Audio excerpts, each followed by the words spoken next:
Welcome to PodICast_official. Welcome, everyone. We are about to start a really foundational journey together because this is part one of a multi-part deep dive into the very mechanics of the human mind. We're going to be looking at judgment, at bias, and at how we make decisions. Yeah, and it's so important because for a really long time, the standard belief in social science was that humans are, basically rational. Rational actors. Exactly. And any mistakes we made were just random noise. Or maybe we got too emotional. We're here to really challenge that idea. Absolutely. Our mission here really is to unpack the research that explains why we think the way we do, and, more importantly, why our instincts can sometimes lead us into these systematic, predictable traps. The goal really is for you to walk away with a richer vocabulary, a way to talk about your own judgments and others' errors so you can hopefully make better choices in the future. The work we're digging into is based on decades of groundbreaking studies. Primarily from the collaboration between Daniel Kahneman and Amos Tversky. Their work was the first to really document these systematic cognitive errors, these mental shortcuts that, reliably push us off a logical path.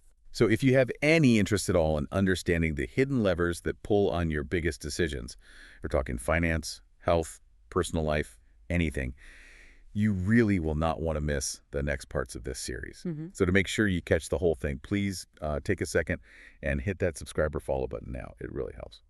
Okay, now let's jump in. So let's start with a really interesting question. Why did all this research focus on our mistakes, on our flaws? Why not, celebrate human intelligence? That's a great starting point because it seems counterintuitive. It does. But the premise is actually pretty simple and kind of powerful. It's that people find it much, much easier and, frankly, more interesting to spot the mistakes in other people than to see their own. Ah, okay. So there's a way in. You start by looking at where things break down, predictably, and that tells you how the whole system actually works. That's it, exactly. The point was never to say, oh, humans are dumb or anything like that. It's not a diagnosis. Not at all. It's about documenting cognitive illusions. Think of it like a visual illusion, like those two lines that look different lengths but are actually the same. The Miller-Lyer illusion, right? Your eyes get tricked every single time, even when you know the truth. The idea here is that there are mental illusions that trick your mind just as reliably, even when you know better. So the key isn't that we fail, it's that we fail predictably. That's the word, predictably. And this whole line of thinking, this whole revolution, it really kicked off in 1969. Right, the Hebrew University.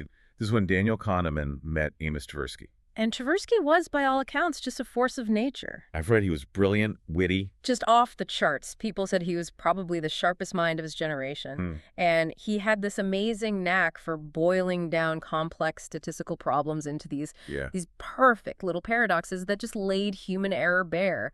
Plus, a nearly perfect memory. So they met, and there was this immediate intellectual spark. And they started with a pretty basic question, didn't they?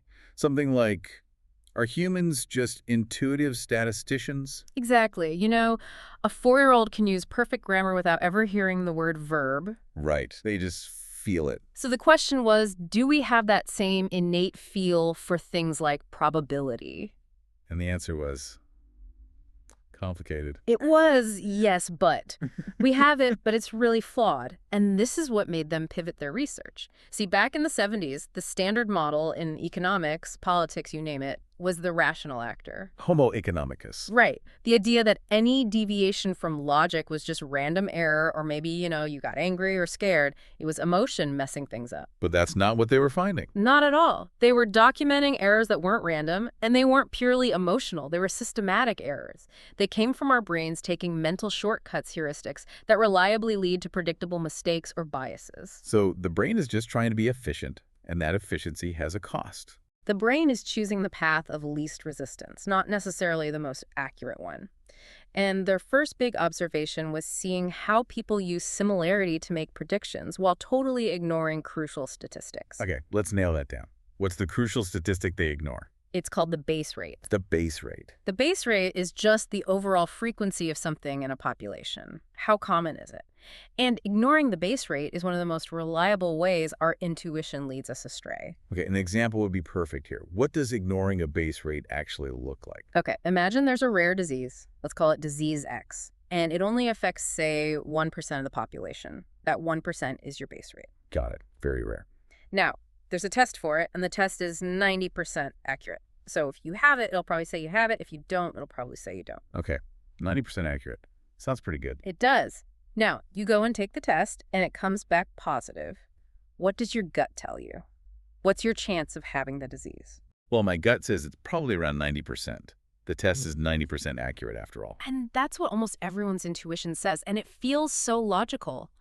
But it's completely wrong. Wrong? How? Because you ignored the base rate. The disease is so incredibly rare, just 1%, that most of the positive results are actually false positives. When you do the math, your real chance of having the disease, even with that positive test, is maybe only around 8 or 9%. Wow. That's a huge difference. It is. We constantly grab onto the vivid, specific thing, the positive test result, and we ignore the boring but crucial statistical fact. So our brains are essentially storytellers, not statisticians.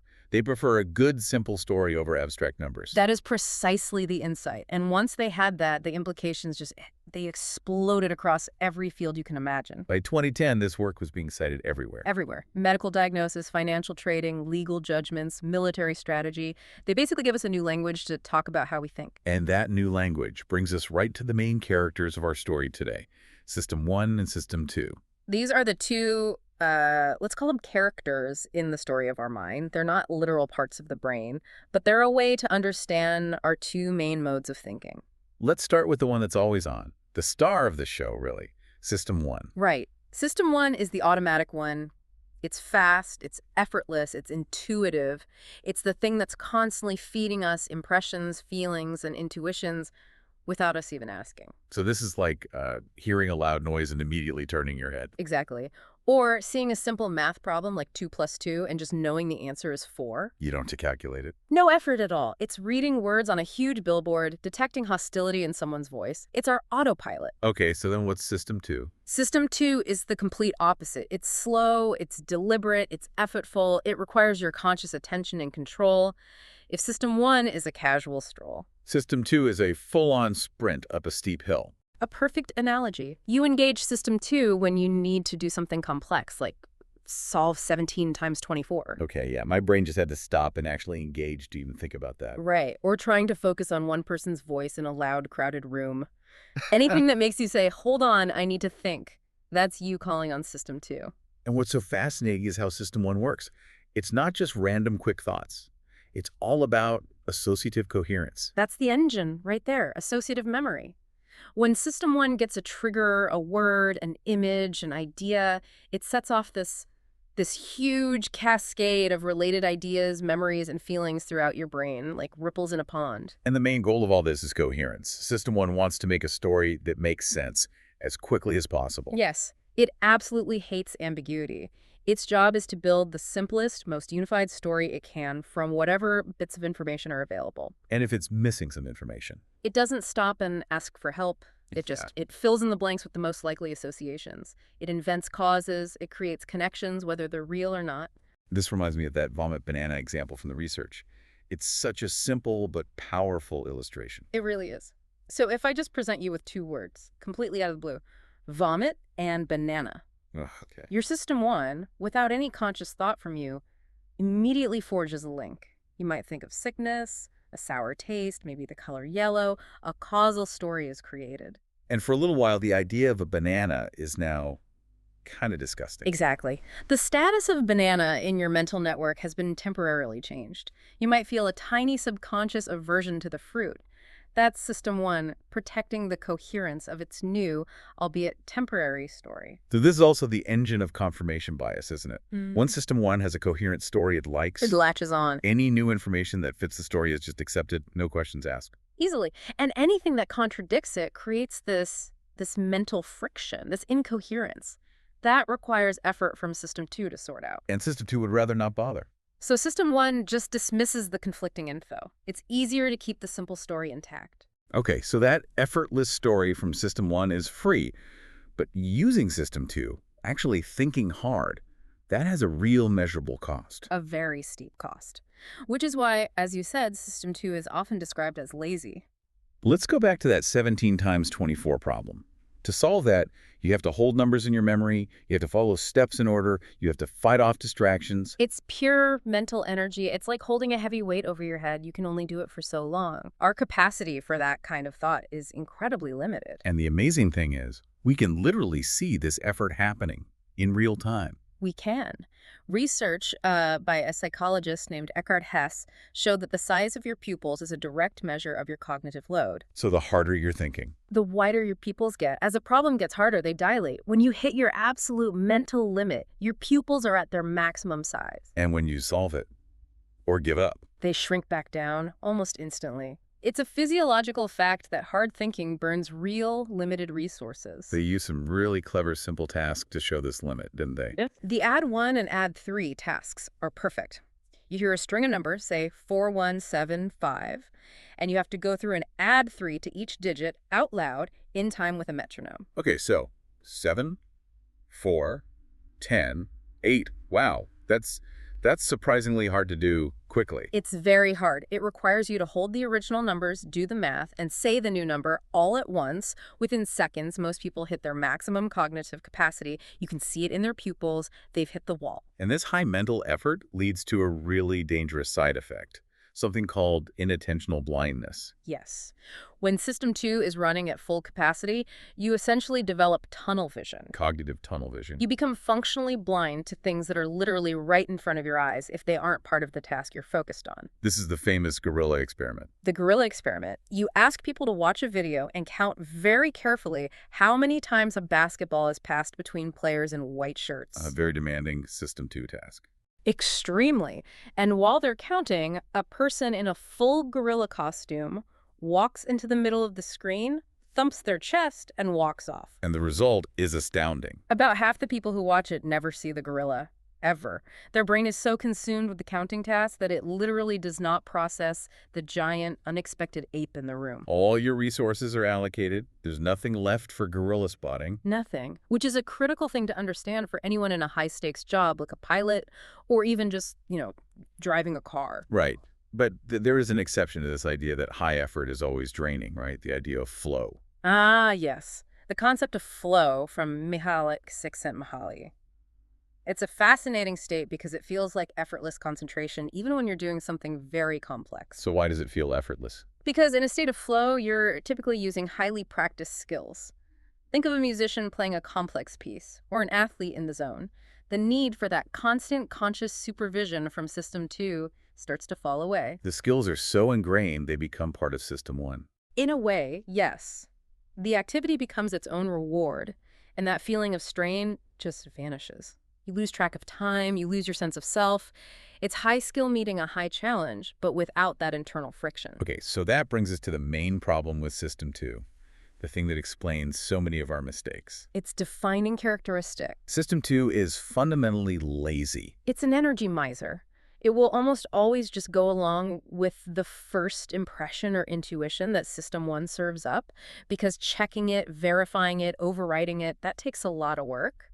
And we can prove this laziness right now with the cognitive reflection test. The famous bat and ball problem. It's designed specifically to trick your System 1 and see if System 2 bothers to wake up. Okay, so let's do it. And for everyone listening, just notice the very first answer that pops into your head. That first feeling is key. Here it is. A bat and the ball together cost $1.10. The bat costs exactly $1 more than the ball. How much did the ball cost? Go. My brain instantly, no hesitation, screams 10 cents. Of course it does. It feels so easy, so obviously right. And that feeling of ease, that fluency, is the trap. Because 10 cents is wrong. Right. If the ball is 10 cents and the bat is $1 more, the bat would be $1.10. And the total would be $1.20, not $1.10. The correct answer is 5 cents. The ball is 5 cents. The bat is $1.05. Exactly. And the failure here isn't math. It's verification. The studies on this are incredible. Even at elite universities like Harvard, MIT, Princeton, 50% of students get it wrong. 50%. At other universities, it's more like 80%. System 2 just hears that easy answer from System 1 and says, yep, sounds good to me, and moves on. doesn't do its job. And this laziness is exploited by what's called cognitive ease. Yes. The easier something is to process, the more System 1 thinks it's familiar, safe, and true. So this isn't even about the content of the message. Not at all. It's about the presentation. Studies show that if you print a statement in a clear, bold, easy-to-read font, people are more likely to believe it's true than the exact same statement in a faded, complicated font. That's incredible. Just the font? The font, the quality of the paper, anything that creates cognitive strain makes System 1 suspicious. Anything that feels fluent and easy feels true. And this fluency can be created just by repetition, the mere exposure effect. From Robert Zajonc. Yeah. Just being exposed to something repeatedly, a word, a shape, a face, makes you feel a sense of familiarity. And that familiarity creates a warm, positive feeling. We like things that are familiar. Even if we're not aware we've seen them before. Especially then. And this has real-world effects. Yeah? Take the stock market. Okay. Research shows that companies with simple, easy-to-pronounce ticker symbols like CARE tend to do better in the short term after an IPO than companies with clunky, hard-to-say symbols like PXG. Because KR just feels easier, more familiar, and therefore more trustworthy to our System 1. That's the theory. We intuitively trust what's easy to process. Okay, so System 2 is lazy. But it has an even bigger problem.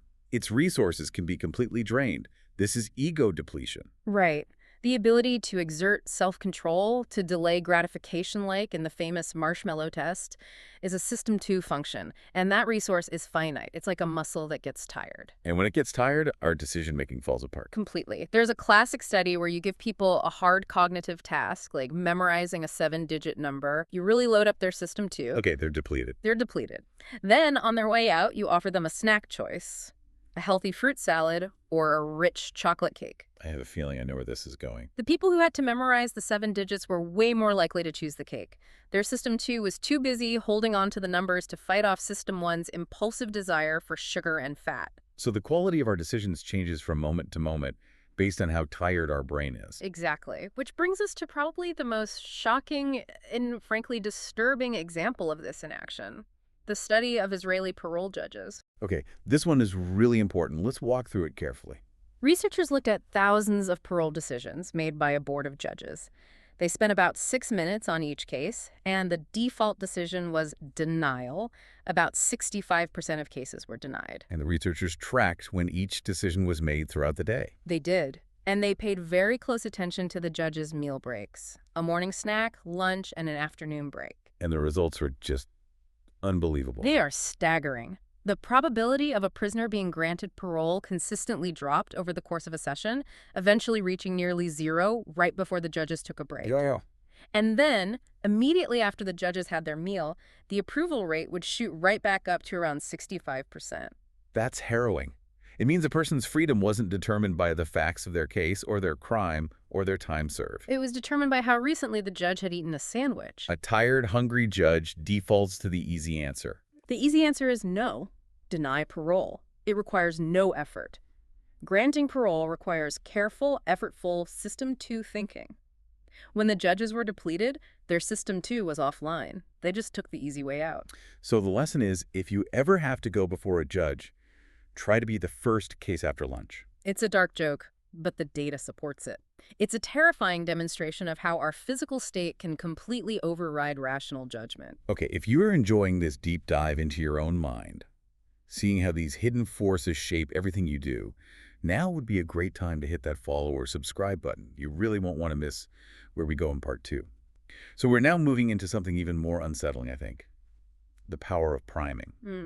Priming is all about how these tiny, irrelevant things in our environment can unconsciously influence our thoughts, our feelings, and even our actions. This is System 1 on complete autopilot, making connections we don't even see. We don't see them at all. The classic study here is called the Florida effect. Researchers had students do a word task. For one group, the words were all subtly associated with old age. Words like Florida, wrinkled, gray, bingo. Okay, so they've been primed with the concept of old. Exactly. Then, the experimenters secretly timed how long it took the students to walk down the hall after they left the lab. And what happened? The students who were primed with the old words walked significantly slower down the hall. Wow. And they had no idea why. No conscious awareness at all. They didn't remember the words being about old age. System 1 was activated by the concept, and the body just followed along, mimicking the idea of slowness. And this works both ways, right? The action can prime the thought, too. It can. Another study had people walk very slowly down a corridor, and afterwards, those people were much faster to recognize words related to old age. The body's action primed the mind's concepts. Let's talk about a really powerful one. Money priming. Yes. Just being subtly exposed to the idea of money can dramatically change how we behave. How did they do this? It wasn't like they were waving cash in front of people. No, it was very subtle. A screensaver with floating dollar bills, a poster in the background, even just having them unscramble sentences that were about money. And this changed their behavior how? In two main ways. First, it made them more self-reliant. When given a hard puzzle, they worked on it for much longer before asking for help. Okay, so more individualistic. And second, it made them more selfish. In the experiment, someone would accidentally drop a box of pencils. The people primed with money picked up fewer pencils to help. So a subtle reminder of money just puts you in this transactional, self-interested mindset. It frames the world differently for your System 1. It says, you're on your own and you don't owe anyone anything. All from a screensaver you didn't even notice. This even extends to morality, with the Lady Macbeth effect. This is the deep, automatic link our minds make between physical cleanliness and moral purity. So feeling morally dirty makes you want to get physically clean. That's the idea. And the experiments are so specific. They had people perform an immoral act, like telling a lie. Some lied over email, using their hands and a keyboard. Others lied over the phone, using their voice. Yeah. Afterwards, they were offered a choice of a free gift, either an antiseptic wipe or a piece of candy. The people who lied with their hands via email were much more likely to choose the wipe. They wanted to clean their hands. Yeah. The instrument of the sin. Precisely. The mind is trying to cleanse the specific body part involved in the transgression. It's an incredibly specific, subconscious act of moral hygiene. This all leads us to the last big idea for today. Anchoring and adjustment. A hugely powerful type of priming. An anchor is an initial piece of information, usually a number that we latch onto, and it influences our later judgments, even if it's completely irrelevant. The classic demonstration is the Wheel of Fortune experiment. Right. You have subjects watch a Wheel of Fortune that's been rigged to only land on two numbers, 10 or 65. So they see a totally random number. Totally random. Then, immediately after, you ask them a completely unrelated question, like, what percentage of African nations are in the UN? And that random number they just saw sticks in their head? It sticks. The people who saw the wheel land on 10 gave, on average, a much lower estimate, around 25%. The people who saw 65 gave a much higher estimate, around 45%. All because of a random number from a spinning wheel. That number becomes the anchor, the starting point for their guess. But our system, too, knows the number is random. Why doesn't it just ignore it? It tries to adjust, right? It tries. But the adjustment is an effortful System 2 process. And because System 2 is lazy, the adjustment is almost always insufficient. You start from the anchor and you move away from it, but you stop as soon as you hit a number that feels plausible. You don't adjust far enough. So the damage is done by that initial arbitrary starting point. That's it. If I ask you if the tallest redwood is more or less than 1,200 feet, your final guess is going to be way higher than if I had started by asking if it was more or less than 180 feet. And this is used against us all the time in the real world. Negotiations, especially. All the time. The first person to name a price in a negotiation sets the anchor. Even if it's a ridiculous number, the final price will be pulled closer to that initial anchor. Like when a charity asks for a donation and the first suggested amount is $500. Exactly. That $500 anchor makes the $100 or $50 option seem incredibly reasonable by comparison. The anchor frames the entire decision. So we have covered a huge amount of ground here in part one. We really have. We started with the basic model, the fast, intuitive System 1, and the slow, lazy System 2. We saw the real physical cost of thinking hard with things like pupil dilation and the danger of inattentional blindness, the gorilla in the room. We looked at the laziness of System 2, how it fails the bat and ball test, and the really serious consequences of ego depletion, like with those parole judges. And we just finished with the invisible power of System 1 through priming, how the idea of Florida can make you walk slower, how seeing money makes you more selfish, and how a random number can anchor your most important estimates. I think the big takeaway from all of this, the final thought for today, is that the biggest threat to our rational thinking isn't always some big, obvious bias. No. It's the simple, shocking fact that we are almost completely unaware of how often our beliefs, our actions, our judgments are being shaped by tiny, irrelevant cues that System 1 picks up without us ever knowing. And knowing that is the first step. That awareness is the tool you can use to start building better systems for yourself. Which is exactly where we're going next. In part 2 of this deep dive, we're going to get into some very specific statistical mistakes our brains love to make. Things like the law of small numbers, the availability heuristic, and the halo effect. That's going to be a good one. So please, make sure you're subscribed or following so you get part 2 as soon as it's released. That was the end of this part. Thank you for diving in with us, and we will see you in the next episode.